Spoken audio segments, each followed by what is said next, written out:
எனக்கு தெரிஞ்சு நான் பார்த்த வரைக்கும் பொறுமையின் சின்னம் அப்படின்னு சொன்னோம்னா அது சரவணன் சார் முக்கியமான ஆளாக சொல்லணும். சத்தம் போட்டு சிரித்து கூட நான் பார்த்ததில்லை. அந்த அளவுக்கு ரொம்ப அமைதியாக இருப்பார். கோயிலுக்கு போய் சாமி கும்பிட்ற அளவுக்கு பவித்திரமாக சினிமா தொழிலில் அவர் ரொம்ப நேசிச்சிருந்தவர்.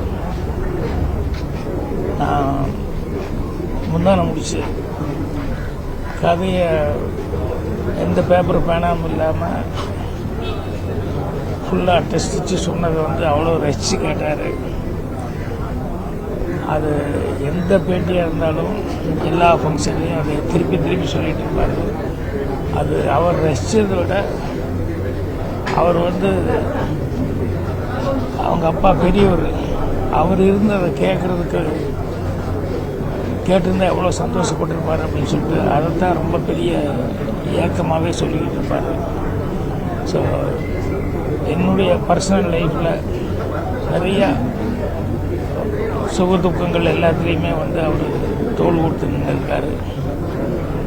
நான் இந்த படம் எடுக்கும்போது அந்த ஏவிஎம் சகோதரர்கள் அவங்க 3 பேர்த்துக்கிட்டையும் அவங்களுடைய பழக்க வழக்கங்கள், அவங்க கேரக்டரு, அவங்க அடுத்தவங்களுக்கு கொடுக்குற மரியாதை, இதெல்லாம் பார்க்கும்போது எனக்கு அவர் பெரியவர் எந்த அளவுக்கு ஒரு குடும்ப தலைவனாக இருந்து இவங்களெல்லாம் இவ்வளோ பொறுப்போடு வளர்த்திருக்காரு அப்படின்னு அவர் மேலே மிகப்பெரிய ஒரு மரியாதை எனக்கு வந்தது. அவர் சந்திக்க முடியலைங்கிறது பெரிய ஆதங்கமாக இருந்தது.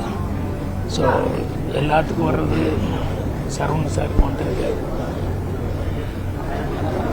சினிமா இருக்கிற வரைக்கும் சினிமா சம்மந்தப்பட்டவங்க எல்லாருமே இன்றைக்கும் தினம் ஒரு தடவையாவது ஏதாவது ஒரு விதத்தில் இவங்களை உதாரணம் சொல்லி முன்னுதாரணமாக பேசிக்கிட்டு இருப்பாங்க.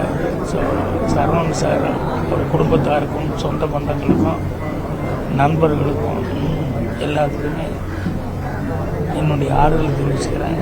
அவருடைய ஆத்மா சாந்தி சொல்லி ஆண்டவனை பிரார்த்தனை பண்ணிக்கிறேன்.